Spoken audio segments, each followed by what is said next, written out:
धन्यवाद करती हूँ कि मुझे दोबारा एक भजन और गाने का मौका मिला। ये जो महासम्मेलन होने जा रहा है, ये जम्मू में होने जा रहा है, ये हो रहा है, तो मुझे लगता है एक डोगरी भजन जो है वो मैं आपको ज़रूर सुनाऊँ।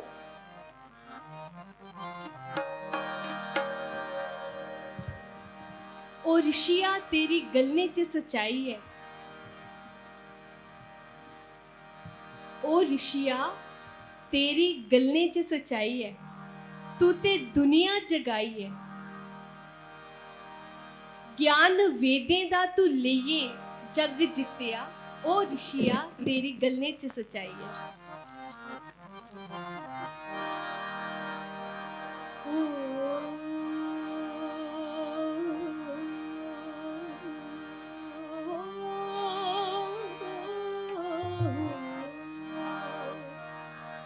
ओ ऋषिया तेरी गलने च सच्चाई है, ओ तू ते दुनिया जगाई है। ओ ऋषिया तेरी गलने च सच्चाई है, ओ तू ते दुनिया जगाई है। ओ ऋषिया तेरी गलने च सच्चाई है, ओ तू ते दुनिया जगाई है। ज्ञान वेदें दा तू लेइये जग जित्तिया, ज्ञान वेदें दा तू लेइये जग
धन्यवाद विभा भारती जी। ये ऋषिया तेरी गले च सच्चाई है, तू ता दुनिया जज गाई है।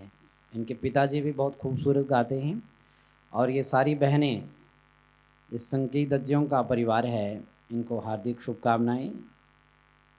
मैं निवेदन करूंगा दिल्ली आर्य प्रतिनिधि सभा के महामंत्री श्री विनय आर्य जी से। श्री विनय आर्य जी मंच पर आएँ और अपना वक्तव्य प्रस्तुत करेंगे। श्री विनय आर्य जी।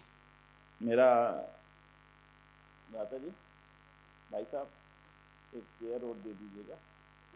हमारे आचार्य प्रकाश जी यहाँ पर उपस्थित हो चुके, मेरा उनसे निवेदन है मंच पर पधारें। माननीय प्रकाश जी, आपसे अनुरोध है कृपया मंच पे आइएगा। अगर पता होता तो आप ही का वक्तव्य था, इसीलिए मैं इंतजार कर रहा था, आप दिखे नहीं। अभी आए हूँ तब नजर आए आप। चेयर लाइएगा। सबसे पहले तो इन तीनों बेटियों ने जो गीत गाया है, इसके लिए इनको और इनके पूज्य पिताजी को बहुत बहुत बधाई कि उन्होंने अपनी बेटियों को इस रूप में तैयार किया है, शक्ति सिंह जी को। माता पिता के जीवन की 3 सफलताएं होती हैं। पहली सफलता कि संतान के सामने ना जाए, संतान अपने सामने ना जाए दुनिया से। दूसरी सफलता, संतान के अंदर वो गुण हो जो वो देना चाहते हैं। और तीसरी सफलता, जब संतान उनके नाम को रोशन करने लगे। तो ये 3 सफलताएं मैं समझता हूँ शक्ति सिंह जी की ये सफलता है, और उन माता पिताओं की भी है जिनके बेटे आगे भी आर्य समाज का काम कर रहे हैं। तो ढिंडे कला के आपका परिवार है, बहुत बहुत बधाई, बहुत बहुत आभार, धन्यवाद। बंधुओं, हमारे अधिकारी कुछ निराश हो रहे थे कि संख्या बहुत कम रह गई। तो मैंने उनसे एक छोटा सा वाक्य कहा था, हालांकि उसको पूरे रूप में तो आप ठीक मत समझिए, लेकिन उसका सार समझिएगा। मैं कहा जब 10 किलो दूध चढ़ाते हैं, जब रबड़ी बचती है तो वो आधा किलो ही रहती है, वो बहुत ज़्यादा नहीं होती। लेकिन रबड़ी के खाने का जो स्वाद है वो अलग होता है। तो जो बात आपसे करने में आनंद आएगा ना, वो सबसे करने में उस भीड़ में शायद ना आ पाता। अब हम घर में बैठे हैं, घर की बात करेंगे। हमारे स्वामी देवव्रत सरस्वती जी ने जो मुद्दे उठाए हैं, मुझे लगता है वो सबसे सार्थक है। मैं मंच के अधिकारियों से भी कहूँगा जो थोड़ी देर के लिए ऊपर हैं, वो भी थोड़ी देर के लिए अगर सुनेंगे बातों को तो उपयोगी होगा। मेरे आने का इसीलिए कुछ कारण था। दाता जी थोड़ी देर के लिए आवाज़ ना आए, और आप अगर यहीं आ जाएं, आप भी सुनिएगा। मेरा आपसे निवेदन है कि सामने आ जाएं तो अच्छी बात है। थोड़ी देर के लिए हम एक चर्चा के रूप में बैठे हैं, बैठक के रूप में। ये अवसर आसानी से ना आया है और ना आगे आने वाला। लंबी मेहनत थी, लंबी कसरत थी, सभी लोगों ने बड़ा परिश्रम किया, लाखों रुपया इकट्ठा भी किया, लाखों रुपए का व्यय भी हुआ। आप भी दूर दूर से आए। अगर मैं पूरे कार्यक्रम का व्यय बताऊं तो लगभग मेरे हिसाब से 50-60 लाख रुपए का व्यय हुआ है। आप कहेंगे कैसे? जितने लोग दिल्ली से आए, पंजाब से आए, हरियाणा से आए, लंबेड़ी से आए, रजौरी से आए, सुंदरबनी से आए, कटवा से आए, बच्चे आए, बसें आई, गाड़ियाँ आई, होटलों में रहने का खर्चा, यहाँ पे रहने का खर्चा जो आप सब लोगों ने किया है वो भी, और जो सभा ने इतना बड़ा हॉल, भोजन, ये भी 50-60 लाख रुपए के इतने बड़े व्यय करने के पश्चात में आर्य समाज के संगठन को आगे बढ़ना चाहिए, ये हमारी सोच है। इसलिए हम यहाँ पर आकर के आज सब बैठे हैं। जो चर्चा स्वामी देवव्रत जी ने की है, बस मैं उसी को थोड़ा सा ही आगे बढ़ाऊंगा। थोड़ी सी भूमिका को ले चलते हैं आर्य समाज की। यहाँ जम्मू कश्मीर की भूमिका के बारे में आप सब लोग जो जम्मू कश्मीर के, उनको और गहराई से जानकारी होनी चाहिए। आर्य समाज ने जम्मू कश्मीर को दिया क्या? क्योंकि मुझे लगता है जब हम वापसी अपने क्षेत्रों में जाएंगे काम करने के लिए, चाहे हम लमेड़ी में जाएं, चाहे हम ढिंडे कला में जाएं, चाहे हम भद्रवा के आर्य समाज को वापसी लेने का प्रयास करें, तब आपको आर्य समाज की गहराई की जानकारी होनी चाहिए। मैंने आज सवेरे वक्तव्य में छोटी सी बात कही थी कि आर्य समाज के हमारे नेताओं को और स्वामी दयानंद को जम्मू कश्मीर में आने का अवसर नहीं मिला। इसका कारण था कि आने नहीं दिया गया। महाराजा के ऊपर प्रभाव था। महाराजा उन अपने राजपुरोहितों के बड़े दबाव में, प्रभाव में थे। अरे नहीं नहीं, दयानंद को मत बुलाना, ये तो हमारा खंडन करेंगे, और अगर इन्होंने खंडन किया तो हमारी दुकानदारी का क्या होगा। राजा उनके प्रभाव में आए और ऋषि दयानंद जम्मू कश्मीर नहीं आ सके। लेकिन उसका प्रभाव क्या हुआ कि जम्मू कश्मीर के अंदर ईसाइयत पैर पसारने लगी। आप हैरान होंगे कि जम्मू कश्मीर में ईसाइयत का पैर पसारना उस समय से आरंभ हो चुका था जब पादरी जॉनसन पहुंचे थे दरबार में और उन्होंने चर्चा शुरू की थी राजा से के साथ में और पंडितों को ललकारा था कि आओ शास्त्रार्थ करो, और शास्त्रार्थ हुआ और हार गए पंडित। उस समय अगर पंडित गणपति शर्मा वहाँ ना बैठे होते और पंडित गणपति शर्मा ये ना कहते अगर मुझे अनुमति दें तो मैं इनका उत्तर दे सकता हूँ, और राजा उनको उत्तर देने की अनुमति ना देते कि चलो आप भी हिम्मत करके देखो, और उस समय पंडित गणपति शर्मा ने अगर वैदिक धर्म की सच्चाई और सनातन धर्म की सच्चाई को वहाँ ना रखा होता और उस समय पादरियों को वापस जाने के लिए ना विवश किया गया होता तो इस जम्मू कश्मीर में केवल 2 ही वर्ग होते, एक वो जिनकी चर्चा समझते हैं आप और एक वो जिसकी चर्चा कर रहा हूं मैं। आप और हम तो कम से कम बिल्कुल भी ना होते। कारण बता देता हूं क्योंकि मैं आज गंभीर चर्चा कर रहा हूं अपनों के साथ में, आपको उस गहराई तक पहुंचना पड़ेगा कि आर्य समाज ने जम्मू कश्मीर को जीवन दिया है। उस समय एक बहुत बड़ी बयार बह रही थी और वो बयार हर जगह पर बह रही थी। हिमाचल में पादरी स्टोक्स के नाम से बह रही थी। पादरी स्टोक्स अमेरिका से चल करके आए थे पूरे हिमाचल को ईसाई बनाने के लिए। वो तो पल्ले पड़ गए आर्य समाज के पंडित रुलिया राम, और उन्होंने उनको ही आर्य समाजी बना दिया। जो पूरे हिमाचल को ईसाई बनाने के लिए आए थे वो खुद आर्य समाजी बन गए, और उसके पश्चात जो आर्य समाज का प्रचार किया वो अलग बात है। एक पंडित नीलकंठ शास्त्री थे।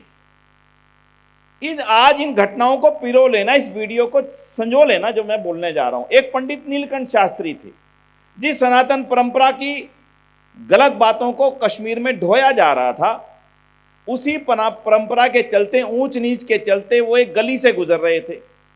वो घटना कुछ लोगों ने सुनी होगी पर जम्मू कश्मीर के लोगों को सुननी चाहिए। गली से जब गुजर रहे थे तो देखा एक घोड़ा तांगा बेकाबू हो गया और एक छोटा सा बच्चा जो सफाई कर्मचारियों का था, जो माँ पति और पत्नी दोनों सफाई कर रहे थे गली की, उनका छोटा बच्चा भी उनके साथ सड़क पे खेल रहा था। वो बच्चा बीच में आ गया सड़क के, और वो नीलकंठ शास्त्री तिलक लगाए हुए, तिलकधारी, संस्कृत के महापंडित, महाविद्वान, उनके मन के अंदर भावना जगी कि इसके बच्चे को तो बचाना चाहिए। वो बच्चे के पास जाने को हुए, लेकिन उन तथाकथित धर्म की बेड़ियों ने रोक दिया। अरे इस भंगी के बच्चे को मैं हाथ कैसे लगाऊंगा, मेरा तो जीवन भर का कमाया हुआ धर्म भ्रष्ट हो जाएगा। हाथ ना लगा सके। फिर भावनाओं ने जोर मारा, नहीं नहीं, बच्चे को बचाना बड़ा धर्म है। जैसे निकट पहुंचे फिर धर्म ने जोर मारा, ना, धर्म बचाना जरूरी है। उस बच्चे को हाथ ना लगा सके। कहते हैं रात भर सोए नहीं। चलते हुए पादरी ने उस बच्चे को उठाया, साइड में रख दिया। पंडित नीलकंठ शास्त्री रात भर सो ना सके। अगले दिन उठ करके चर्च चले गए, बपतिस्मा लेकर के पादरी बन गए। ध्यान देना, जिस सनातन परंपरा को गलत ढंग से पेश किया गया दुनिया के सामने, उसका परिणाम था नीलकंठ शास्त्री पादरी बन गए। और वही पादरी बन करके पंजाब के बहुत बड़े राजा, क्या नाम था उनका, जिनको ईसाई बना दिया गया, क्या नाम था बोलिए, हैं? राजा दिलीप सिंह, उनको ईसाई बना करके, उनके गुरु बन करके, ईसाई गुरु बन करके, और पहली बार संस्कृत में बाइबल का अनुवाद करने वाले वही सनातन के पंडित थे। देखिए, ऋषिदान की परंपरा से पहले वो नीलकंठ शास्त्री संस्कृतज्ञ होते हुए ईसाई बन गया, और ऋषिदान की परंपरा के बाद वो ईसाई पादरी वापिस बोलो क्या बन गया, वो सनातनी पंडित बन करके समाज और धर्म की रक्षा करने वाला बन गया। ये था ऋषिदान का प्रभाव। जम्मू कश्मीर के बारे में मैं क्यों बोलता हूं इस बात को? महाराजा हरि सिंह को तैयार किया गया। महाराजा, अगर तुम्हारे राज्य के अंदर ये दलित जातियां हैं, अगर इन्हों को मंदिर में प्रवेश करने का अधिकार ना बना तो ये सारे बन जाएंगे, तुम रोक नहीं पाओगे, तो तुम्हारा राज्य कैसे चलेगा? समझदार तो थे, लेकिन पंडितों की धमकी के आगे झुक गए। नहीं, दे नहीं सकता अधिकार।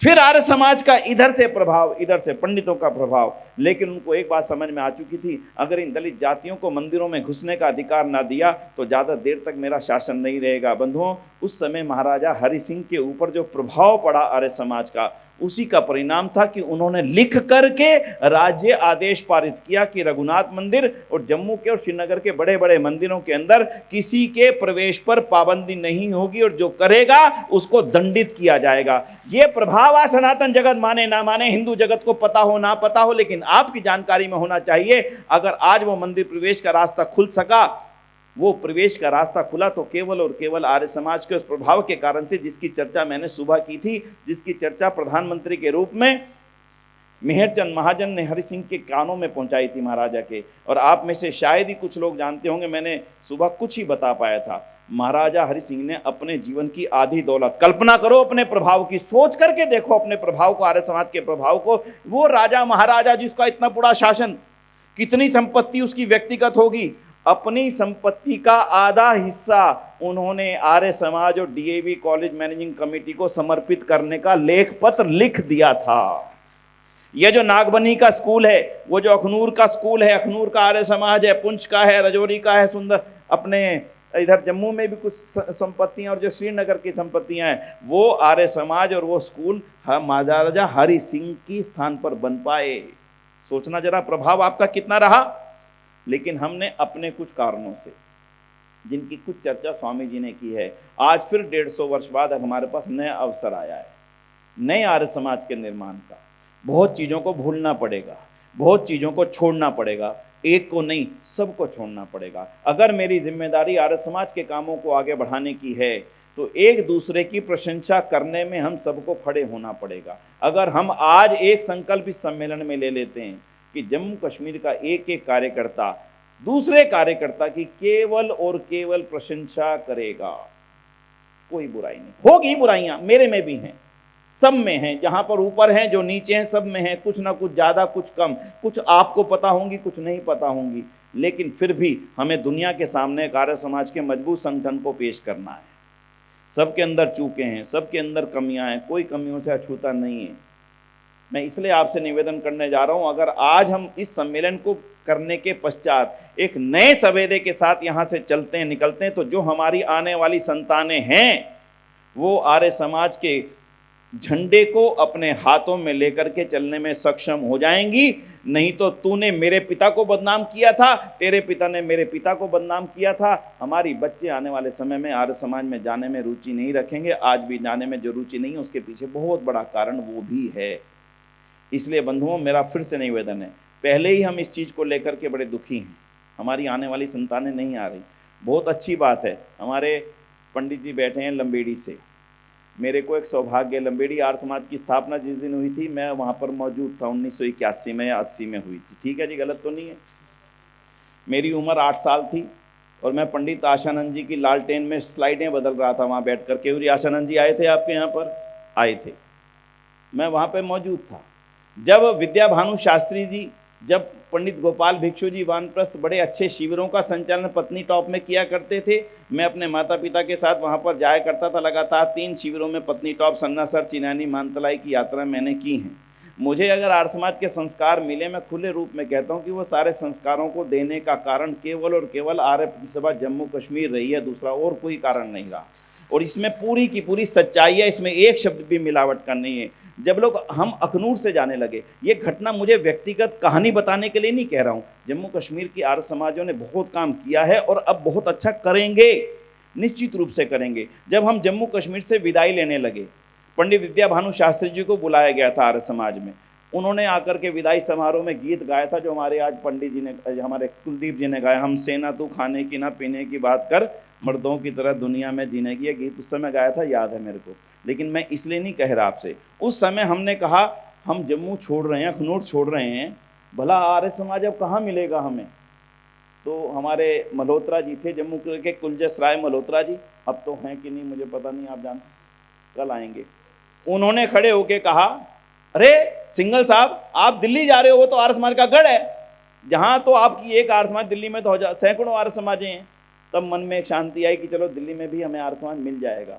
बंधु, आर्य समाज जम्मू कश्मीर में हमारे पूर्वजों ने मेहनत ना की होती तो श्रीनगर में 4, 6, 8 आर्य समाजें ना होती। अगर हमारे पूर्वजों ने मेहनत ना करती तो भद्रवा के अंदर आर्य समाज का भव्य मंदिर ना होता।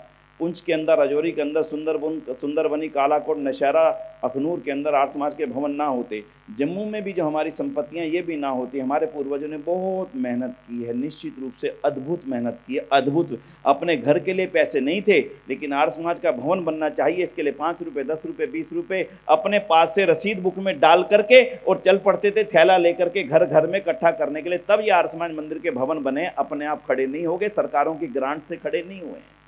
सरकारों ने हमें लाखों की ग्रांट्स नहीं दी हैं, जाओ तुम ले जाओ 10, 20, 50 लाख रुपए अपने गुरुकुल बना लो। जब आश्रम बना गढ़ी का, सरल नहीं था, एक एक कमरा दान में लेना, जमीन हमें दान में मिल गई थी, लेकिन उसको आश्रम को बनाना, आश्रम चलाना सरल नहीं था बंधुओं। इसलिए मेरा आज आपसे एक निवेदन है, हमारे माननीय प्रधान श्रीमान नरेंद्र त्रेहन जी और उनकी टीम ने बहुत अद्भुत मेहनत की है।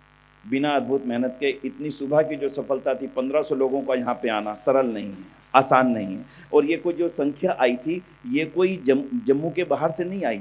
जम्मू के बाहर से मुश्किल से 50, 60, 70, 80 लोग होंगे, जम्मू कश्मीर के बाहर से, सब यहाँ के थे। इसलिए आपने बहुत बड़ी सफलता प्राप्त की है, इसके लिए तो मैं बहुत बहुत बधाई देता हूँ आदरणीय प्रधान जी को, आदरणीय सेठी साहब को और उनके योगेश जी। एक टीम है, 3 नाम का मतलब 3 नाम नहीं हुआ करते कभी भी। 3 नाम का मतलब 3 नामों के साथ जो टीम जुड़ी हुई है वो उसका भाग हुआ करती है। इसलिए मेरा आज आपसे केवल इतना सा आग्रह है, जम्मू कश्मीर में पंडित रामचंद्र महाजन जी का बलिदान जम्मू के लोग नहीं जानते कि किसके लिए दिया था। आज वो बाबा अंबेडकर को तो याद करेंगे, करना चाहिए, अच्छी बात है, उसकी बुराई नहीं है, लेकिन जिस व्यक्ति ने अपना बलिदान केवल और केवल तुम्हारी जाति को अपने साथ खड़ा करने के लिए दिया, अगर उस व्यक्ति को आज हम याद ना रखें, उस व्यक्ति को आज हम याद ना करें, तो ये क्या कहलाएगा सिवाय इस चीज़ के कि आज हमने अपने बलिदानियों को भुला दिया। इसलिए वीर रामचंद्र के बलिदान को छोटा बलिदान मत मानना। महाजन थे, क्या ज़रूरत थी उनको कि दलितों के साथ में, नहीं भाई मैं तुम्हारे साथ भोजन करूंगा, क्या ज़रूरत थी उनको कि मैं तुम्हारे लिए कुआं खुदवाऊंगा। जानते थे परिणाम, धमकियां दे दी गई थी, यहां मत आना, हिम्मत मत करना, मारे जाओगे। बोले आऊंगा, खिलाऊंगा, साथ बैठ करके खाऊंगा, कुआं खुदवाऊंगा। छोटा काम नहीं है। आज आप सोच करके देखना, क्या हम कर सकते हैं ऐसा काम? आज आपके सामने समस्याएं काफ़ी हैं, कम नहीं है। जम्मू कश्मीर में आज भी ऊंच नीच की खाई हमें खाए जा रही है, इतनी खाए जा रही है जिसकी कोई सीमा नहीं है अभी भी। और जिनको हमने अपने से दूर किया हुआ है, ईसाई मिशनरियां भी और बाकी जो बड़े बड़े साफे पहन करके प्रचारक जो घूमते हैं जम्मू कश्मीर में, उनकी नज़र भी उसी पर है। हमने उनसे नज़र हटाई नहीं कि वो उनके हुए नहीं। इसलिए बंधुओं, सार्वदेशिक सभा ने जिन मुद्दों को तय किया था, उनमें से एक मुद्दे की छोटी सी चर्चा मैंने सुबह की थी, जिसमें था रिश्ते बचाइए। गवर्नर साहब ने बाद में कहा बाहर जाते समय कि ये विषय आपका अच्छा, इसको और उठाइए। मैं इसलिए आपको एक बात कहना चाहता हूँ, ये चुनौतियों का चिंतन सार्वदेशिक सभा ने प्रकाशित की, छोटी सी पुस्तक है, छोटी सी है, बहुत छोटी सी है। हम यहाँ से क्या प्रसाद लेकर के जाएं? भैया नए लोगों को इन मुद्दों को दीजिए जा करके। ये विषय हैं जो आर्य समाज के आज के विषय हैं।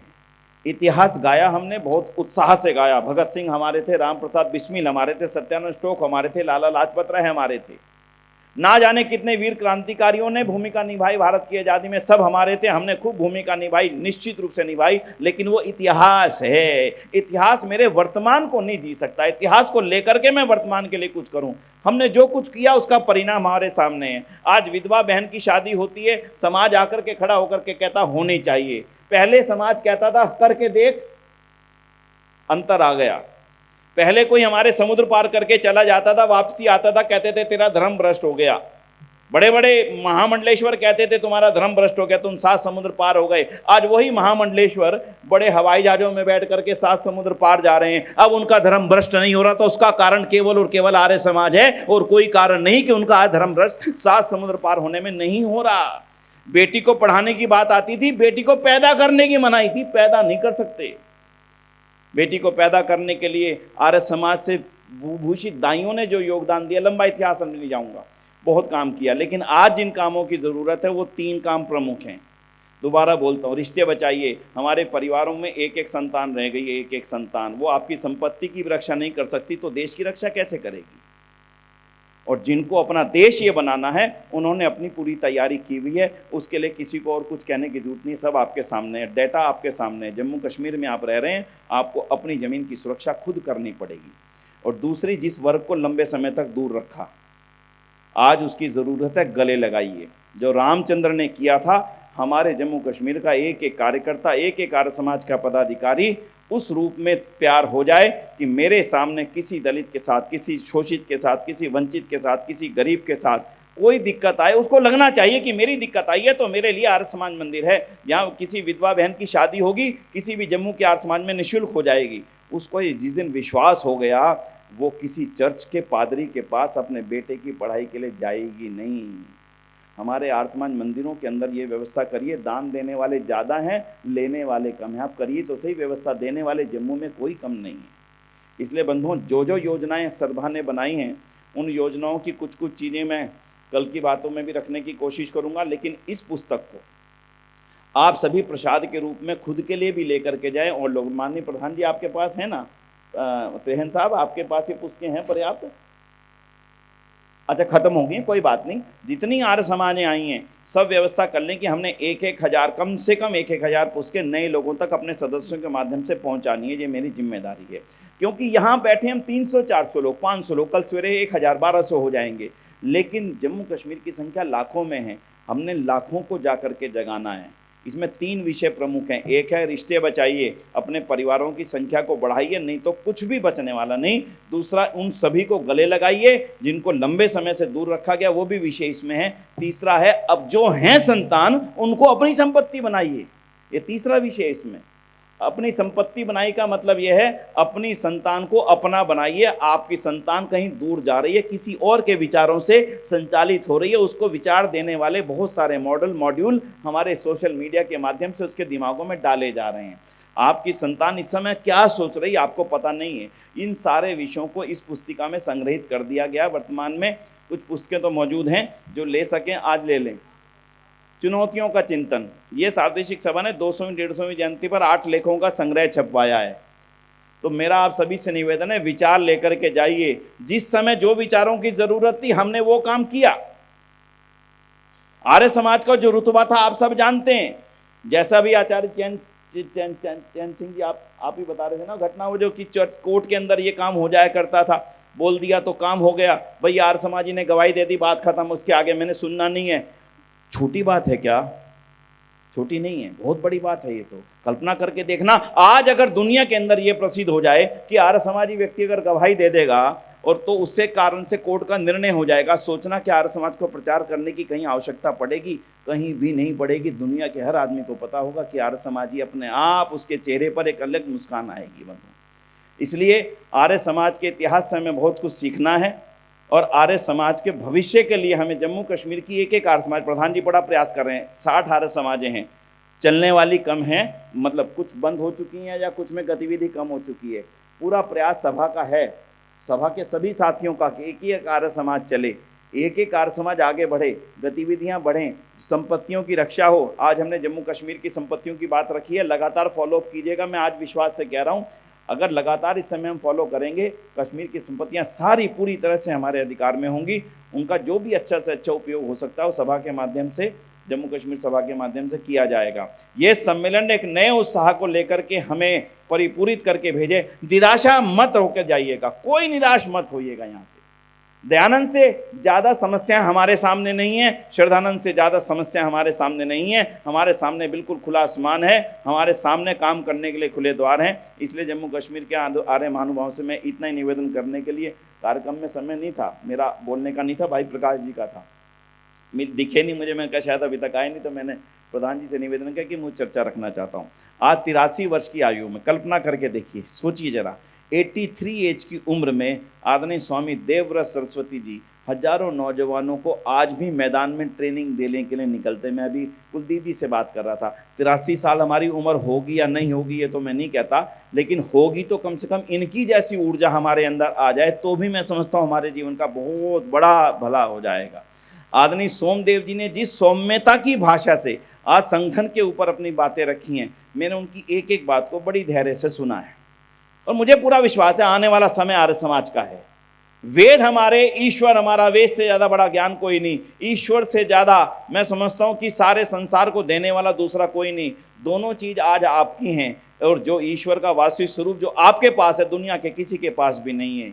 तो मुझे लगता है हमारे पास वो सब कुछ है जो आगे बढ़ने के लिए पर्याप्त है। इसलिए आइए, मिलिए, इकट्ठे चलने का रास्ता बनाइए, और आर्य समाज और आर्य अपनी सभा के नेतृत्व में सब मजबूती से होकर के इस सम्मेलन में आज लेकर के कल शाम तक, कल सवेरे 9:30 बजे शोभा यात्रा, 9 बजे शोभा यात्रा निकालेंगे। सब पगड़ियाँ पहनेंगे, जो आज पगड़ियाँ पहनी थी कल भी पगड़ी वाला वहाँ बैठेगा। तो प्रधान जी ने जिनको पर्चियाँ समाजों के हिसाब से देंगे, और सब आते जाएँ पगड़ियाँ बंधवाएं। बहुत सुंदर शोभा यात्रा वहाँ से निकाल करके उत्साह से यहाँ तक लाएंगे। कम से कम इतिहास में यूँ तो हो जाए कि 150वीं जयंती पे जम्मू कश्मीर में बहुत सुंदर उत्साह से बड़े बड़े झंडे भी हम सबके हाथों में होंगे, नारे भी होंगे और गीत भी होंगे। उत्साह के साथ इस कक्ष में आएंगे, और यहाँ पे 150 झंडों के साथ में एक बड़ा सुंदर ग्रुप का फोटो। और कल का आयोजन हमारा, इस आयोजन का समापन सत्र है। आचार्य देवव्रत जी थोड़ा सा देर आएंगे, उससे पूर्व हम कुछ चर्चाएं यहाँ पर सार्थक करेंगे।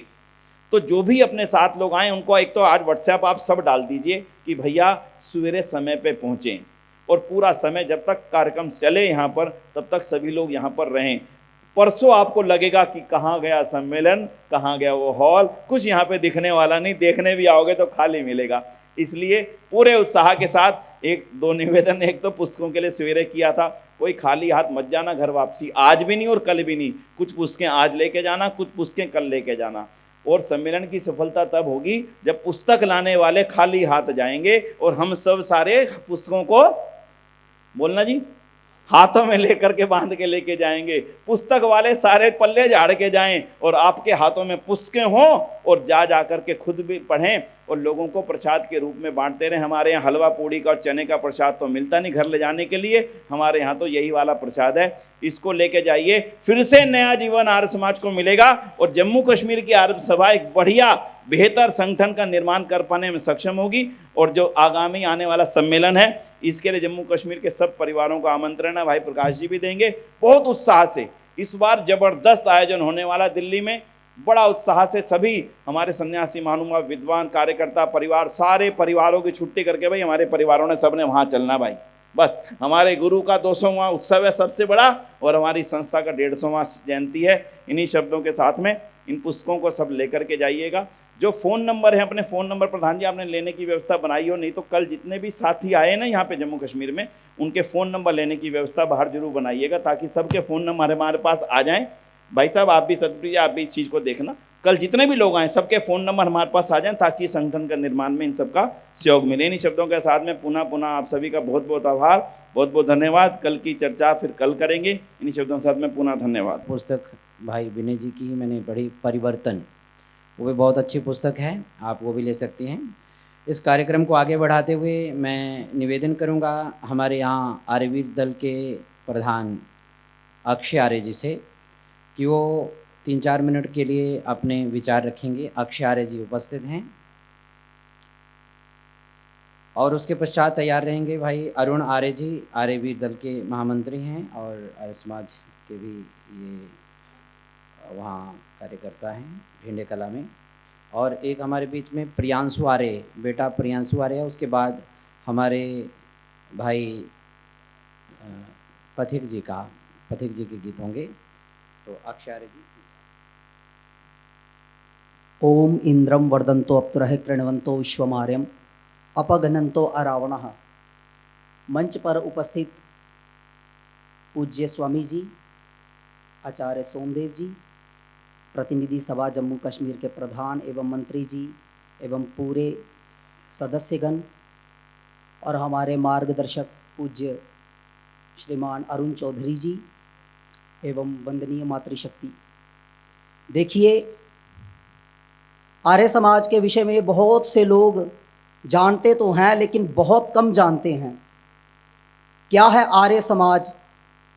आर्य समाज एक आग है, भभकती हुई आग, जो समस्त पाखंड, अंधविश्वास और कुरीतियों को अपनी चपेट में लेकर के राख कर देती है। आर्य समाज को जिस समय ब्रिटिश हुकूमत में हम गुलाम थे, बेड़ियों में जकड़े हुए थे, उस समय अंग्रेज लोग आर्य समाज को क्रांतिकारियों, आतंकवादियों का अड्डा कहते थे और बम बारूद बनाने की फैक्ट्री मानते थे। आर्य समाज क्या है? आर्य समाज एक क्रांतिकारी आंदोलन था और आज भी क्रांतिकारी आंदोलन है। आर्य समाज, महर्षि दयानंद सरस्वती जी ने जब आर्य समाज की स्थापना करी तो इस समय हमारे भारत में क्या स्थिति थी? एक तो दलित समाज की और दूसरी महिला जाति की। क्योंकि महाभारत जैसा विशालकाय युद्ध जब हुआ तो उस युद्ध में लाखों की संख्या में विद्वान, लाखों की संख्या में योद्धा लोग जो थे वो वीर गति को प्राप्त हुए, जिसके बाद जो आगे की पीढ़ी थी उन्हें मार्गदर्शन अच्छा ना मिलने की वजह से यहाँ पर अंधकार, अशिक्षा और अलग अलग मतपंथ संप्रदायों ने जन्म लेना स्टार्ट कर दिया। लोग मनमाने ढंग से वेद का भाष्य करना स्टार्ट कर दिए और महिलाओं की स्थिति इतनी दयनीय दशा हो गई, इतनी दयनीय दशा हो गई। मैं अपनी एक चंद पंक्तियों के माध्यम से कहने का प्रयास करूंगा। अन्याय की भीषण चक्की में पिसती थी भारत की नारी, अन्याय की भीषण चक्की में पिसती थी भारत की नारी, कुप्रथाओं के कीचड़ में छटपटाती मारी मारी, कुप्रथाओं के कीचड़ में छटपटाती मारी मारी, अशिक्षा बाल विवाह सती प्रथा सुनाती नारी की व्यथा, एक और विधवा बेचारी की हो रही कैसी दुर्दशा, एक और विधवा बेचारी की हो रही कैसी दुर्दशा।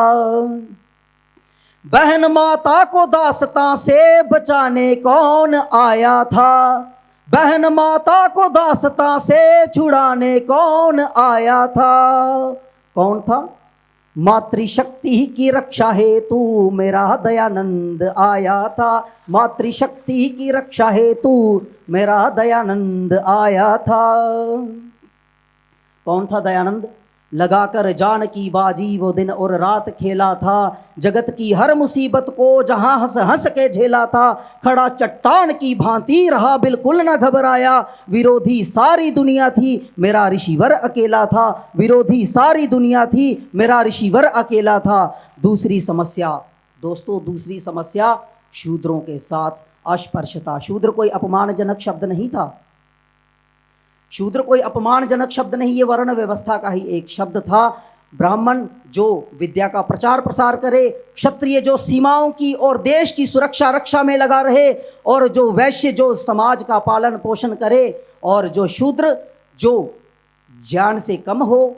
अब स्कूल में पढ़ने वाला जो बच्चा है, सभी बच्चे एक जैसे पढ़ने लिखने में होशियार तो होते नहीं। अब जो कम पढ़ा लिखा वो क्या करेगा? मजदूरी का कार्य करेगा। जिसका बुद्धि का स्तर कम है वो शूद्र कहलाएगा।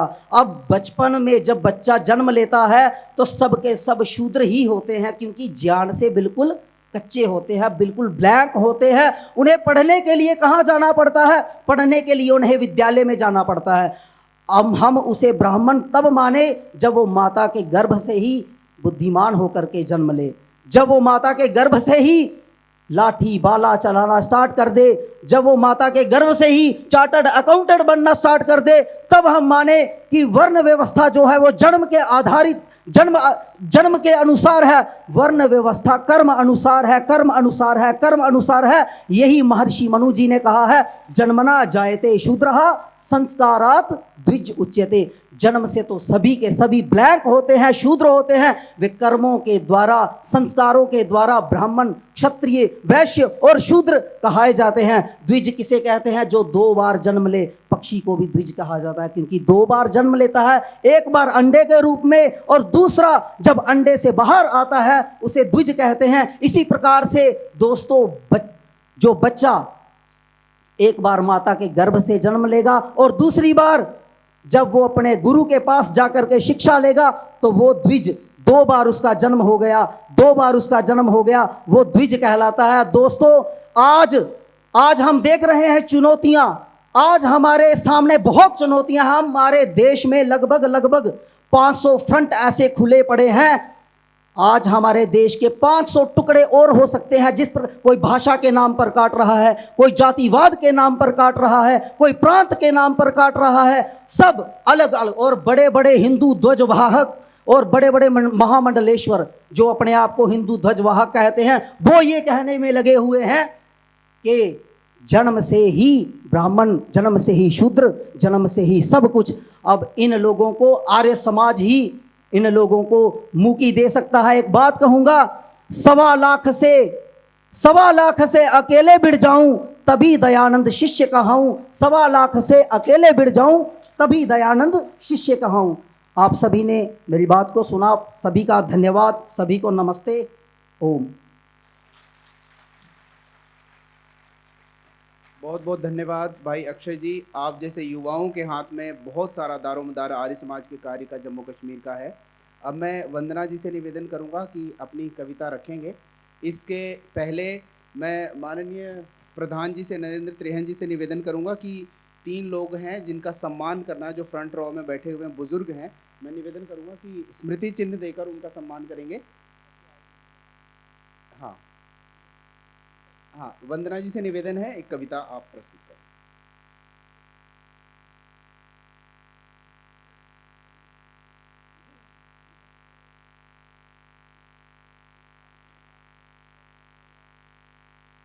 ओम। सभी को मेरा नमस्कार। आज मैं इस कार्यक्रम में अपनी कविता लेके प्रस्तुत हुई हूँ, जिसे डेंडेगला के श्री आर्षदल मोत्रा जी ने लिखा है, और मेरी कविता का शीर्षक है आर्य समाज के 150 वर्ष। ऋषि दयानंद ने आकर वेदों का संचार किया, वर्ष 150 बीत गए जब आर्य समाज तैयार किया। पराधीनता ने देश में क्या क्या घेरे डाले थे, अनपढ़ता व जहालत ने यहाँ पक्के डेरे डाले थे। स्वामी दयानंद को गुरु विरजानंद ने तैयार किया, वर्ष 150 बीत गए जब आर्य समाज तैयार किया। बिन बिन मतों में धर्म का बटना महर्षि को ना बाया, जातिवाद में छूत छात का था समाज पर ग्रहण आया। शिक्षा का अधिकार दिलाकर नारी का उद्धार किया, वर्ष 150 बीत गए जब आर्य समाज तैयार किया। बचपन में शादी मत करना सब लोगों को समझाया, रस्म सती है महापाप सबको उन्होंने बतलाया। शादी का हक दे विधवाओं को सुखी संसार किया, 150 वर्ष बीत गए जब आर्य समाज तैयार किया। क्षमा करती।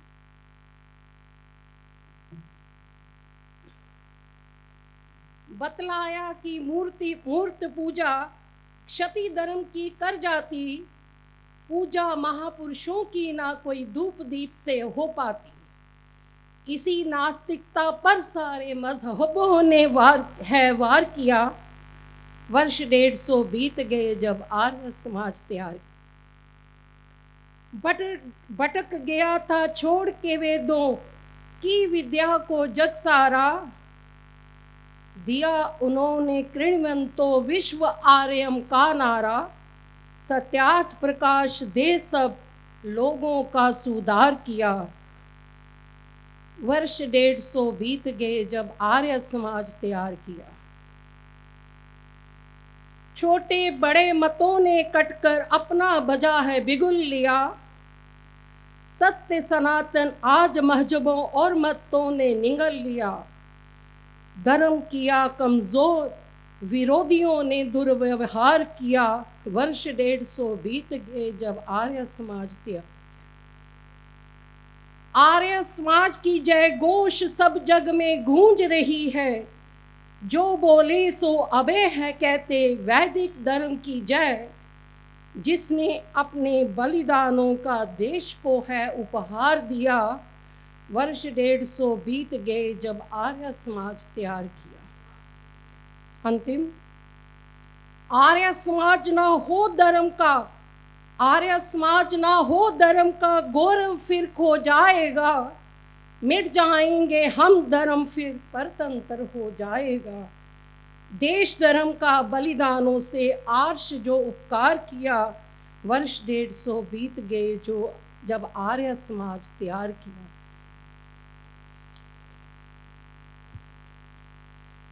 ऋषि दयानंद ने आकर फिर वेदों का संचार किया। वर्ष 150 बीत गए जब आर्य समाज तैयार किया। धन्यवाद।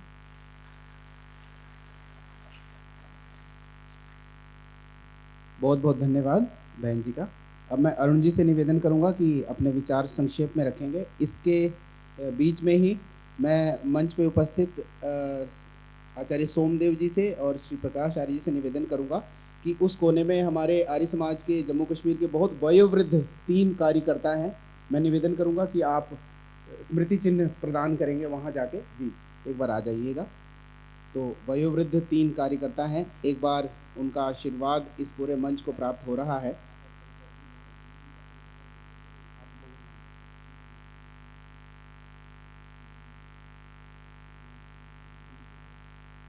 आप माता चंचल जी हैं, डॉक्टर अनीता जी और उनके सुपुत्र जी, जिनका सहयोग आर्य समाज के लिए हमेशा मिलता रहा। इस बार के लिए सम्मेलन के लिए भी भरपूर इनका सहयोग मिला।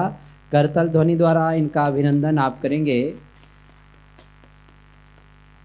और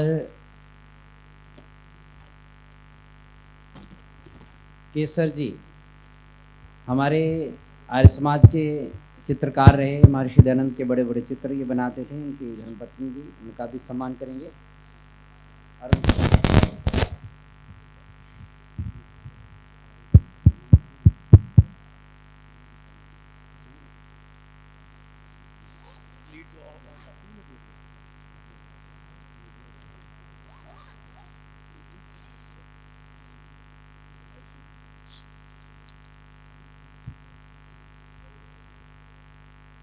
बहुत बहुत धन्यवाद। एक बार जोरदार तालियां आपकी आए। बहुत बहुत धन्यवाद। अब अक्षय जी से निवेदन है संक्षेप में अपना विचार प्रस्तुत करें। ओम। चलती आग को बुझा ना पाए वह नीर ही क्या, अपने जीवन का लक्ष्य न पाए वह तीर ही क्या, संग्राम में लाखों लोगों पर विजय पाने वाला अगर अपने आप पर विजय न पाए तो वह ऋषि दयानंद का आर्य वीर ही क्या। नमस्ते, मैं अरुण आर्य, मंत्री आर्यवीर दल जम्मू कश्मीर। मंच पर विराजमान आर्य जगत के उच्च कोटि के विद्वान एवं वज्रोपदेशक, आए हुए सन्यासीवद आर्य बंधुओं, मातृशक्ति प्यारे बच्चों, अगर ऋषि दयानंद ना आता तो सोया देश जगाता कौन। अगर ऋषि दयानंद ना आता तो हमें आज़ादी दिलाता कौन। अगर ऋषि दयानंद ना आता तो अंधविश्वास पाखंड के विरुद्ध आवाज उठाता कौन। अगर ऋषि दयानंद ना आता तो दलितों को गले लगाता कौन। अगर ऋषि दयानंद ना आता तो सोया देश जगाता कौन। ऋषि दयानंद के बहुत ऋण है हमारे ऊपर। मैं ऋषि दयानंद के ऊपर 2 पंक्तियां कहूँगा कि मैं ऋषि दयानंद का सिपाही हूँ, कि मैं ऋषि दयानंद का सिपाही हूँ, देश धर्म के लिए हर कार्य निभाऊंगा और जब तक जिस्म में प्राण रहेगा वैदिक नाद बजाऊंगा, क्योंकि मैं ऋषि दयानंद का सिपाही हूँ। ये वही भारतवर्ष है जो कभी जगत गुरु कहलाता था। ये वही भारतवर्ष है जो कभी जगत गुरु कहलाता था। बाहरी राज्यों से जहाँ हर कोई शिक्षा पाने आता था, जो कोई इसके चरणों में बैठा अपना भाग्य सहराता था। ये वही भारतवर्ष है जो कभी सोने की चिड़िया कहलाता था। सभी आर्यों को इकट्ठा करूंगा, आर्य राष्ट्र बनाऊंगा और जब तक जिस्म में प्राण रहेगा वैदिक नाद बजाऊंगा, क्योंकि मैं ऋषि देव दयानंद का शिष्य हूँ।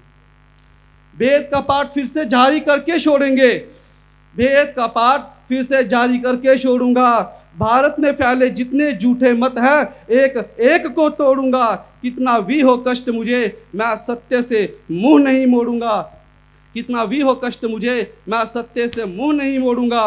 अविद्या और जहालत को इस देश से दूर भगाऊंगा। कितना भी हो कष्ट मुझे, मैं सत्य से कभी नहीं घबराऊंगा। मैं ऋषि दयानंद का सिपाही हूँ, देश धर्म के लिए हर कार्य निभाऊंगा और जब तक जिस्म में प्राण रहेगा वैदिक नाद बजाऊंगा। आर्य पुत्र हूं मैं, सत्यात प्रकाश पढ़ूंगा, अंधकार को दूर कर कर वेदों का प्रकाश करूंगा। झूठे ग्रंथ हैं जितने सबका सत्यानाश करूंगा। भारत में नर नारी का एक ईश्वर में विश्वास करूंगा। पत्थर पूजा का भारत से नामो निशान मिटाऊंगा और जब तक जिस्म में प्राण रहेगा वैदिक नाद बजाऊंगा। जब तक जिस्म में प्राण रहेगा वैदिक नाद बजाऊंगा। प्राचीन गौरव भारत का फिर भारत में आएगा। प्राचीन गौरव भारत का फिर भारत में आएगा। भारत का बच्चा बच्चा वेदों को पढ़ेगा और पढ़ाएगा। ओम का झंडा भारत के फिर घर घर गली गली शहर में लहराएगा। मैं कौन हूँ, कहाँ से आया हूँ और किसका चेला हूँ, यह साबित करके दिखाऊंगा और जब तक जिस्म में प्राण रहेगा वैदिक नाद बजाऊंगा। जब तक जिस्म में प्राण रहेगा वैदिक नाद बजाऊंगा। जो बोले सो अभय, वैदिक धर्म की जय हो।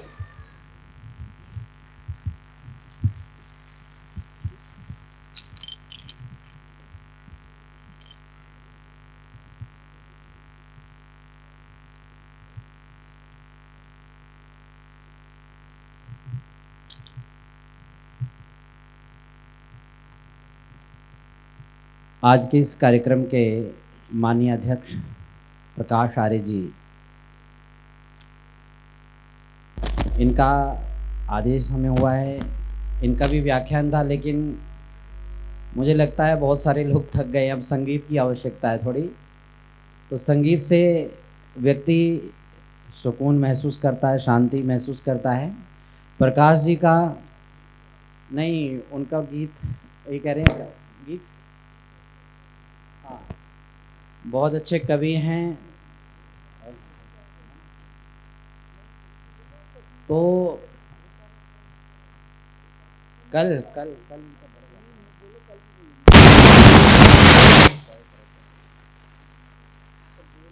माननीय प्रधान जी का निवेदन है कि 10 मिनट के लिए आप अपने विचार रखें। उसके बाद भाई दिनेश पटेल जी अपने बेटे के साथ मंच पर उपस्थित हो चुके हैं।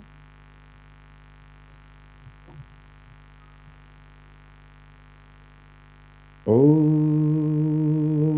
यस्य भूमिः प्रमान्तरिक्षमुतोदरम् दिवं यश्चक्रे मूर्धानं तस्मै ज्येष्ठाय ब्रह्मणे नमः। तस्मै ज्येष्ठाय ब्रह्मणे नमः। मंच पर विराजित श्रद्धेय स्वामी जी महाराज, आचार्य सोमदेव जी, भाई भारत भूषण जी और इस सभा के मंत्री जी, प्रधान जी, उपस्थित सन्यासी वृंद, मातृशक्ति भद्रभूषण, मैंने ही निवेदन अभी किया था आपसे संचालन कि बहुत कुछ आप लोगों ने सुना और संगठन की सारी बातें ही आप लोगों के समक्ष हुई। मैं सोचता हूँ कि स्वामी जी ने जो कहा, आचार्य जी ने कहा, भाई विनय जी ने जो कहा, इसमें बहुत कुछ आ गया, लगभग सब कुछ आ गया। इसलिए मैं सोचता था कि कल बोलेंगे कुछ, किंतु चलो आदेश हुआ है तो मैं उसका पालन करते हुए संक्षेप में कुछ चर्चा करता हूँ। मैं अपनी बात एक कहानी से प्रारंभ करता हूँ। एक जंगल में एक महात्मा की कुटिया थी और उस कुटिया के सामने एक थोड़ा मैदान था। उस मैदान में कई तोते, मिट्ठू जिसको बोलते हैं, वो आकर बैठते थे और उसी स्थान पर एक बहेलिया जो मिट्टुओं को पकड़ने का, पक्षियों को पकड़ने का कार्य करता है, वो जाल बिछाता, उसके ऊपर कुछ दाने डालता और फिर थोड़ी देर के बाद में जब मिट्टू उस पर आकर बैठ जाते, आराम से वो उनको पकड़कर ले जाता। महात्मा रोज रोज देखते कि मेरे सामने ये कितना अत्याचार हो रहा है। मन में उनको बड़ी तकलीफ हो रही थी। उन्होंने कहा ठीक है, अब इसका कुछ विचार करके इलाज करना चाहिए। तो उन्होंने एक मिट्टू को पकड़ लिया और आप जानते हैं कि मिट्टू कुछ समय में थोड़ा थोड़ा बोलना प्रारंभ कर देता है। उन्होंने मिट्टू को सिखाया, मिट्टू बहेलिया आएगा, जाल बिछाएगा, उस पर दाना डालेगा, तो उस पर मत बैठना। क्या सिखाया? मिट्टू बहेलिया आएगा, जाल बिछाएगा, दाना डालेगा, तो उस पर मत बैठना। बहुत दिन हो गए, मिट्टू बढ़िया बोलने लगा। अब महात्मा ने सोचा कि अब ये बोलने लग गया है, इसको मैं छोड़ देता हूँ, कल ही अपने दोस्तों मित्रों के साथ में, अपने स्वजाति के साथ में बैठेगा, और इस प्रकार जब बोलेगा तो कोई बैठेगा नहीं। सुबह देखा महात्मा ने कि बहुत सारे मिट्टू उस माइक ठीक कर लो भाई जरा, उस जाल पर आकर बैठे, और ये भी उसी पर बैठा था, लेकिन बोलते जा रहा था, मिट्टू बहेलिया आएगा, जाल बिछाएगा, दाना डालेगा, तो उस पर मत बैठना। ये भी वहीं पर बैठ रहा था। वही स्थिति आज हम आर्यों की है। कृणवंतो विश्वम आर्यम का हमने नारा दे दिया, जोर जोर से लगाते हैं। ऋषि दयानंद के उन कार्यों को गीत गा गा के और अनेक प्रकार से बताते हैं। हमारे पूर्वजों की उपलब्धियां उनको गाते हैं। हम पैतृक संपत्ति पर जीने का प्रयास कर रहे हैं। ये आर्य समाज की वर्तमान स्थिति है। ये हमारे अपने बैठे, इसलिए मैं चर्चा को कर रहा हूँ। चिंता भी होना चाहिए, चिंतन भी होना चाहिए, किंतु उसका निदान भी होना चाहिए। आपका कितना, यदि आप ध्यान से सोचें, कभी कभी ऐसा होता है कि हम अपनी ही पहचान किन्हीं कारणों से भूल जाते हैं। जब दूसरे याद दिलाते हैं वेद की बात, यहाँ आप देखो तो जिसको दुनिया के संसार के सारे लोगों ने कहा, मैक्स मिलर का नाम बहुत आता है विद्वानों में, तो मैक्स मिलर ने लिखा, यावत स्था संति गिरयः सरितश्च महितले तावद ऋग्वेद भूमिका लोकेषु प्रचार्यति,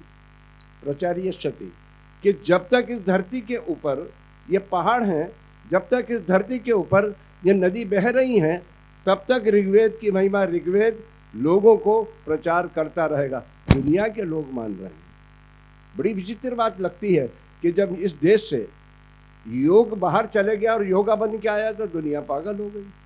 जब यहाँ से राम बाहर के चल गए और रामा बन के आ गए तो लोग आगे पीछे हो गए। यहाँ से कृष्ण को कृष्णा बन के जब बाहर से आ गए, इस बात को क्यों नहीं हमने अपनाया कि दुनिया के लोग, एक और विद्वान हुए, उन्होंने कहा Vedas are the noble document not only for right to India but to the entire humanity, कि वेद इतना महान है, इतनी उसमें विशेषता है, सारे लोग कह रहे हैं, हम क्यों नहीं? इसका कारण ये है कि हमने अपने आप ही इस बात को नहीं समझा। चीन के एक प्रोफेसर हुए नेतवा, उन्होंने कहा कि जब तक वेद है तब तक जीवन है।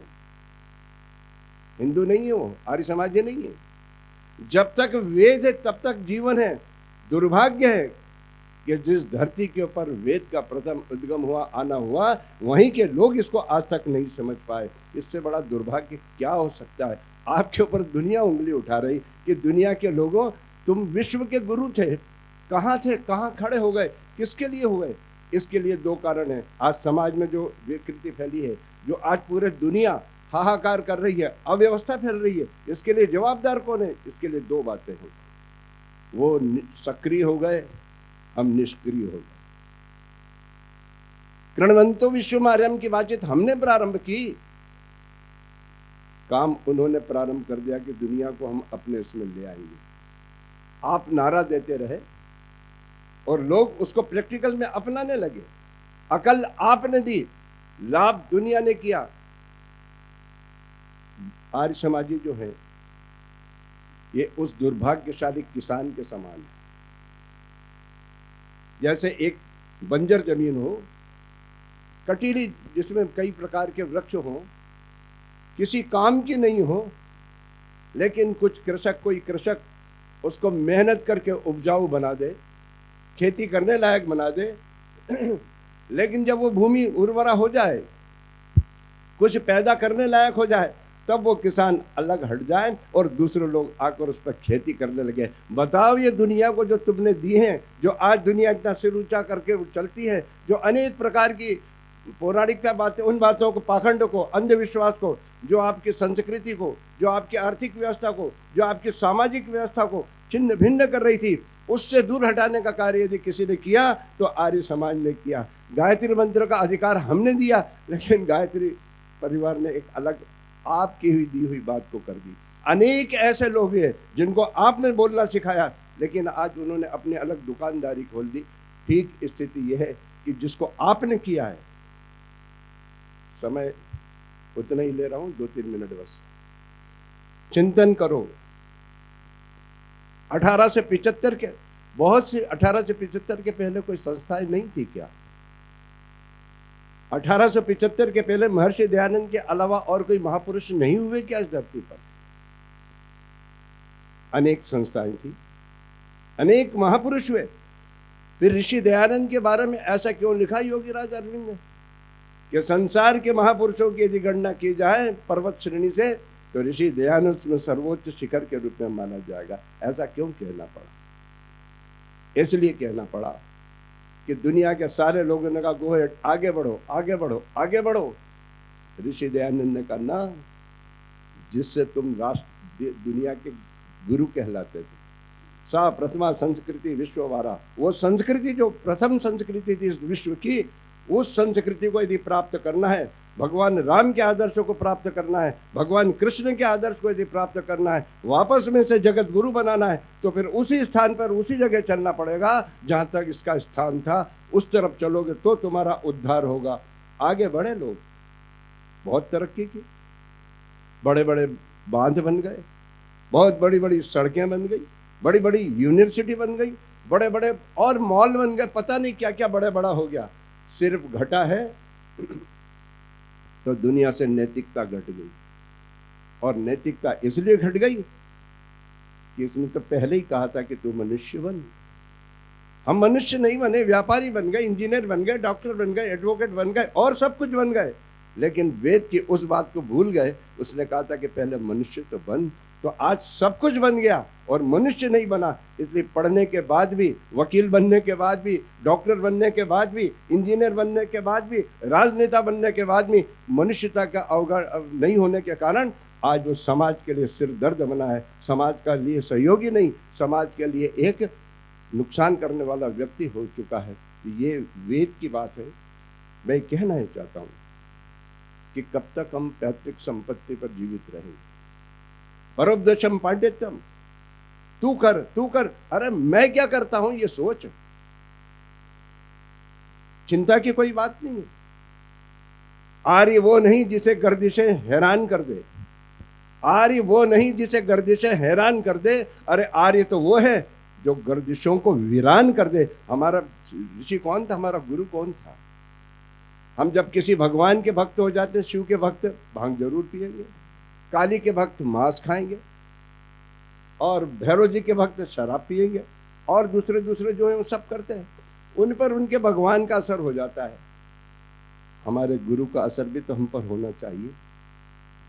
रामदास नहीं होते तो शिवाजी नहीं बनते, विरजानंद नहीं होते शायद दयानंद इस रूप में नहीं दिखते। आज ऋषि दयानंद से बड़ा कोई नाम दूसरा आता है क्या 5000 वर्ष के बाद में? तो खाली जय करने से काम चलेगा क्या? ऋषि के कार्य को यदि आप स्थान देते हैं, यदि उसके बलिदान के प्रति सोचते हैं, तो अपने जीवन से भी कुछ इन सुख साधनों को छोड़ते हुए कुछ आगे बढ़ो। ऋषि के बाद में कुछ लोग आए, जब साधन नहीं थे, जब संख्या ज्यादा नहीं थी, जब उनको इतना सहयोग नहीं था, उनका बहुत विरोध था, किंतु आर्य समाज का नाम था इसलिए था कि वो कम थे, मकान पक्के नहीं होते थे, कच्चे थे, लेकिन उनके निश्चय, उनके दृढ़ संकल्पित थे और बहादुर थे, समाज के प्रति समर्पित थे, दिखावे से दूर थे। इसलिए उस समय आर्य समाज का कम होते हुए, संख्या कम होते हुए भी नाम था। आज कहीं न कहीं इसकी हमें कमी हो रही है। केवल नारे से नहीं, मैं क्या कर सकता हूं, जितनी मेरी क्षमता है। सारे लोग धन का सहयोग नहीं कर सकते, सारे लोग समय का सहयोग नहीं कर सकते, सारे लोग भाषण नहीं दे सकते, लेकिन कुछ कुछ तो सब कर सकते हैं। जितना है मैं उससे पीछे क्यों हटूं? कहानी सुनी है ना, मैं उसको कहानी नहीं बता रहा कि आग लगी थी तो चिड़िया अपना काम कर रही थी चोंच से लाके। उसका एक ही था कि कम से कम दुनिया के लोग मुझे बुज़दिल ना करें कि मैंने नमक हरामी नहीं है, कि मैं जिस जगह रही मैंने उसके लिए कुछ नहीं किया। इस भावना को अपने में संजा लो तो आर्य समाज फिर से खड़ा हो जाएगा। चलिए कि चलना ही दलील कामरानी है, जो थक कर बैठ जाते हैं उन्हें मंजिल नहीं मिलती। हम ऋषि के शिष्य हैं, ऋषि विपरीत दिशा को भी हम मोड़ दें, हमारे में वो शक्ति है। कितने थे ऋषि के साथ, कितना ऋषि का विरोध हुआ। आज हमें उनकी उस बात को समझना चाहिए, उस अधूरे कार्य को अपनी यथाशक्ति, यथा योग्य, यथा सामर्थ्य, यथाशक्ति मेरे पास जो है मैं उतना करूं। जब तक ये विचारधारा प्रत्येक आर्य में नहीं आएगी तब तक नारे लगाते रहो, औपचारिकताओं का निर्वाह करते रहो। तुम मुझे पटेल साहब को, मैं तुमको चौधरी साहब को, इससे कोई फायदा होने वाला नहीं है। इसलिए किरणवंतो विश्वम आर्यम के पहले किरणवंतो स्वयं आर्यम बनो, तब आर्य समाज का काम होगा। मैं अपने समय 7 मिनट ज़्यादा बोल गया, धन्यवाद। फिर चर्चा करेंगे। ओम।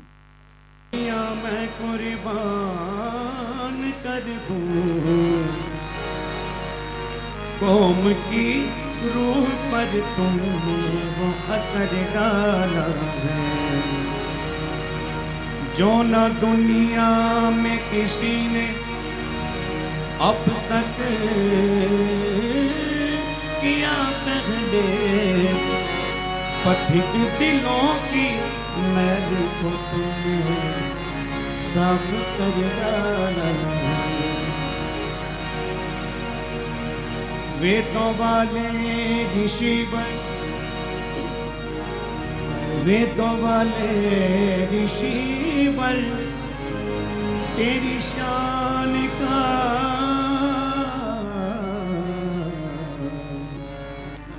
सारी दुनिया में कोई बशर न मिला। हमने इंसान देखे सुने हैं बड़े, कोई इंसान तुझसा मगर न मिला। बोलिए महर्षि दयानंद की, महर्षि दयानंद की। हंसते हंसते कौम का हर गम उठाया आपने।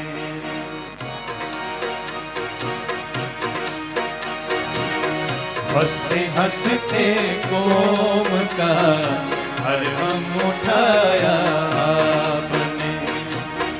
हंसते हंसते कौम का हर गम उठाया आपने। मरते मरते जिंदगी से, मरते मरते जिंदगी से फिर मिलाया आपने। हंसते हंसते कौम का हर गम उठाया। हंसते हंसते कौम का हर गम उठाया आपने। मरते मरते जिंदगी से, मरते मरते जिंदगी से फिर मिलाया आपने। हंसते हंसते कौम का हर गम उठाया आपने।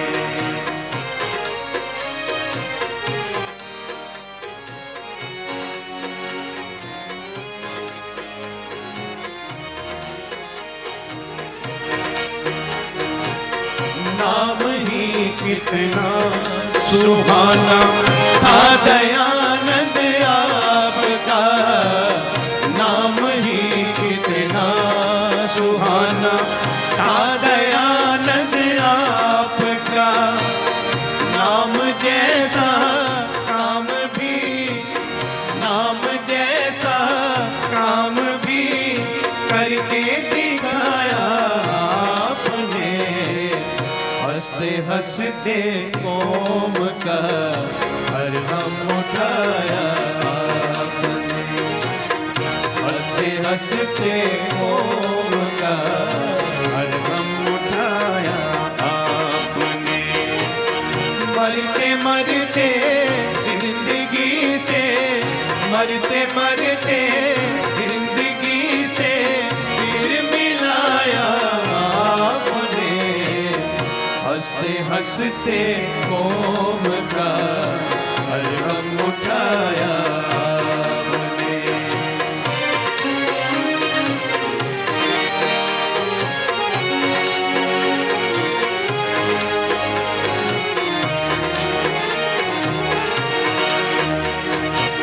कुछ विदेशी लोग हम पर जुल्म सदियों से करें, कुछ विदेशी लोग हम पर जुल्म सदियों से करें। इस कलंकित भाव को, इस कलंकित भाव को जड़ से मिटाया आपने। हंसते हंसते कौम का हर गम उठाया आपने। हंसते हंसते कौम का हर गम उठाया आपने।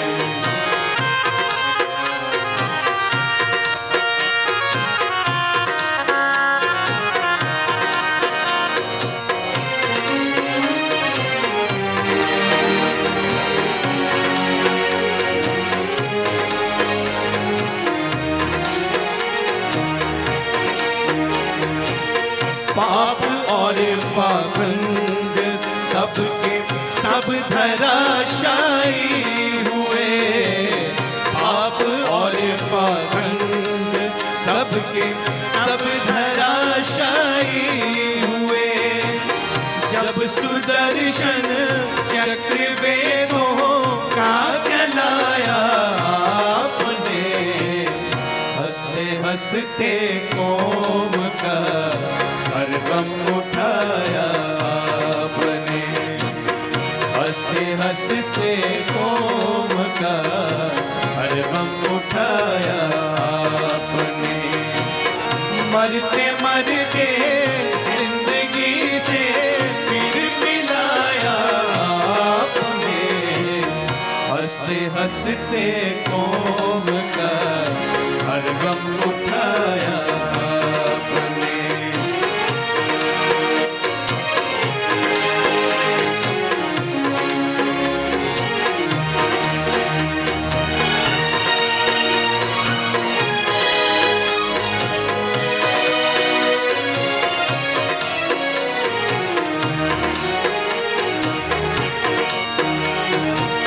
खुद मसीहा ही यहाँ कब से पड़ा बीमार था। खुद मसीहा ही यहाँ कब से पड़ा बीमार था। संग रोगी के मसीहा को बचाया आपने। हंसते हंसते कौम का हर गम उठाया आपने। हंसते हंसते कौम का हर गम उठाया आपने। मरते मरते जिंदगी से फिर मिलाया आपने। हंसते हंसते कौम का हर गम उठाया आपने।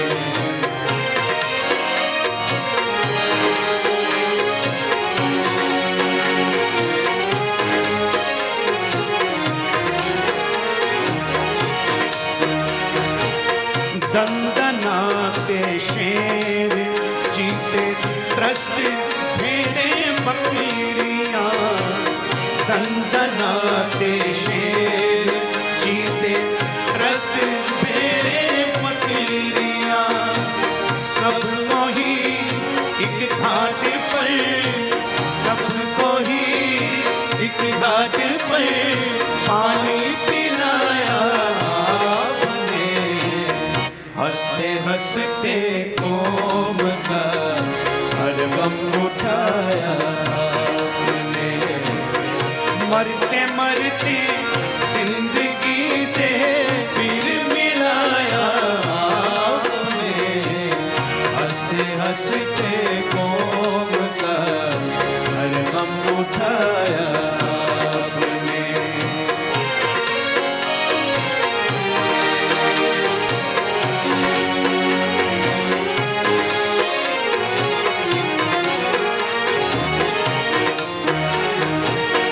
जितने मजहब पंथ मत थे सर उठाए घूम के, जितने मजहब पंथ मत थे सर उठाए घूम के, पथिक वैदिक धर्म के, पथिक वैदिक धर्म के आगे झुकाया आपने, हंसते हंसते कौम का हर गम उठाया आपने, हंसते हंसते कौम का हर गम उठाया आपने।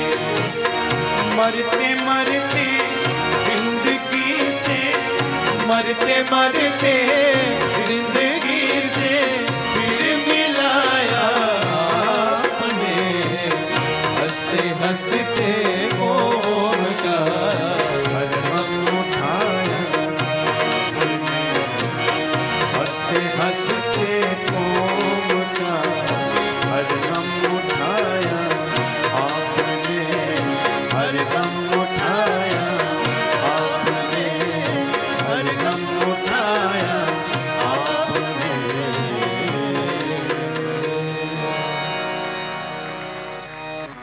बोलिए महर्षि दयानंद की। वाणी में भी आवाज़ में दम नहीं और तालियों में भी दम नहीं, आवाज़ में भी दम होना चाहिए और तालियों में भी। बहुत बहुत धन्यवाद। क्योंकि एक जो वक्ता होता है उसको तालियों की गड़गड़ाहट से बल मिलता है, आत्मिक बल मिलता है। जब आपकी तालियां गूंजती हैं तो हमें भी अच्छा लगता है कि आप बड़े ध्यान से सुन रहे हैं, और सुन कर के जो तालियों से समर्थन करते हैं तो हमें बहुत बल मिलता है। आप इसी प्रकार गीत के साथ भी थोड़ा थोड़ा, और गीत समाप्त हो तो जोरदार तालियों से गड़गड़ाहट से हमारा हौसला बढ़ाया कीजिए। यही आपसे भैया थोड़ी वॉल्यूम बढ़ाइए। भैया इसका वॉल्यूम बढ़ा दो इस बाइक का। आइए एक गीत मेरे सुपुत्र विवेक पथिक जी आपके बीच में रखेंगे। बचपन से ही मैंने उनको शास्त्रीय संगीत सिखाया है, और थोड़ा थोड़ा अब आर्य समाज में आगे काम कर रहा है, थोड़ा थोड़ा आगे बढ़ रहा है। और बड़ा आशीर्वाद से, विद्वानों के आशीर्वाद से मुझे आशा है कि जिस प्रकार मुझे आप सबने आशीर्वाद दिया है, अपना प्यार दिया है, आने वाले समय में मेरे सुपुत्र विवेक पथिक को भी आप इसी प्रकार अपना आशीर्वाद प्यार देते रहिएगा। सुनिए अब एक गीत उसका, महर्षि दयानंद जी को समर्पित गीत, बहुत प्यारा गीत है। ध्यान से श्रवण कीजिए। भैया इसकी वॉल्यूम थोड़ी और बढ़ा दीजिए।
बहुत ही सुंदर गीत आपके सामने प्रस्तुत कर रहा हूँ। आशा है कि आप सभी को पसंद आएगा। मेरे साथ गाने का प्रयास कीजिएगा, भजन का आनंद आएगा, भाव मेरे होंगे। आप सभी साथ साथ गाने का प्रयास कीजिएगा।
आइए सभी मीठी मीठी ताली के साथ मेरा साथ देंगे। पड़े हम सो रहे कब से, जगाया था दयानंद।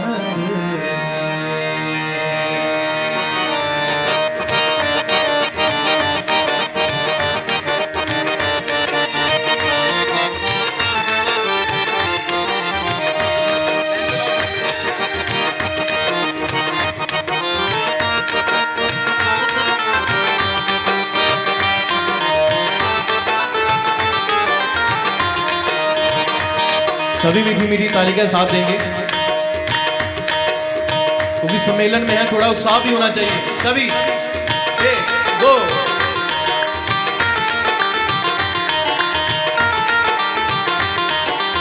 बहुत सुंदर गीत है। पड़े हम सो रहे कब से, पड़े हम सो रहे कब से, जगाया था दयानंद ने। पड़े हम सो रहे कब से, जगाया था दयानंद ने। अजल की नींद से हमको, अजल की नींद से हमको उठाया था दयानंद ने। पड़े हम सो रहे कब से, जगाया था दयानंद ने।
रास्ता सबको, ये सच्चा रास्ता सबको दिखाया था दयानंद ने। ये सच्चा रास्ता सबको दिखाया था दयानंद ने। बड़े हम सो रहे कब से, जगाया था दयानंद ने। मीठी मीठी ताली के साथ जितने भी यहाँ पे तशरीफ फरमाए,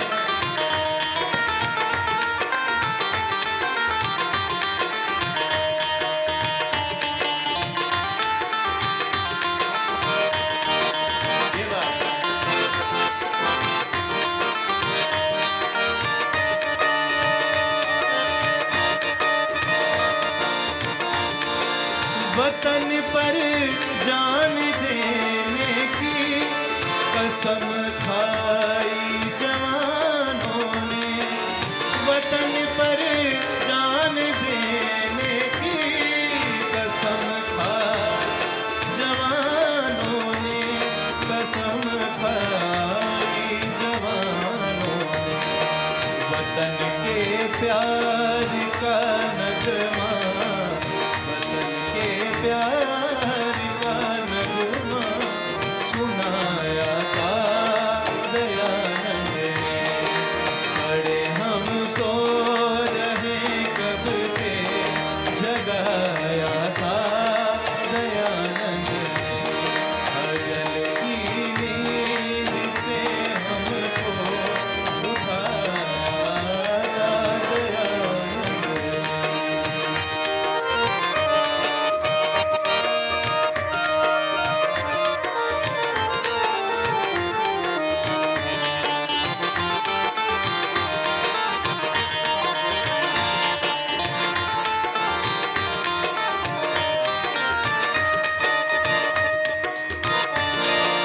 अचंबा था या जादू था कि या कोई करिश्मा था।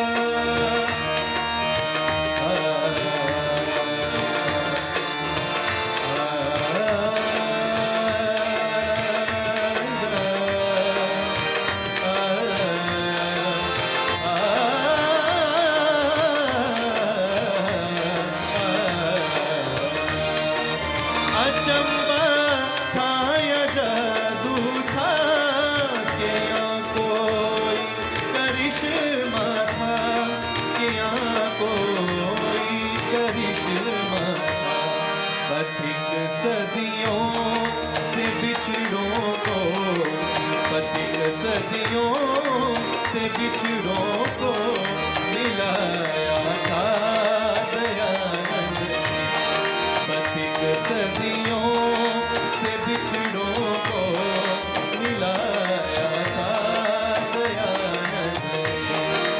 बड़े हम सो रहे कब से, जगाया था दयानंद ने। बड़े हम सो रहे कब से,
बोलिए महर्षि महर्षि दयानंद की जय हो, महर्षि दयानंद की जय हो।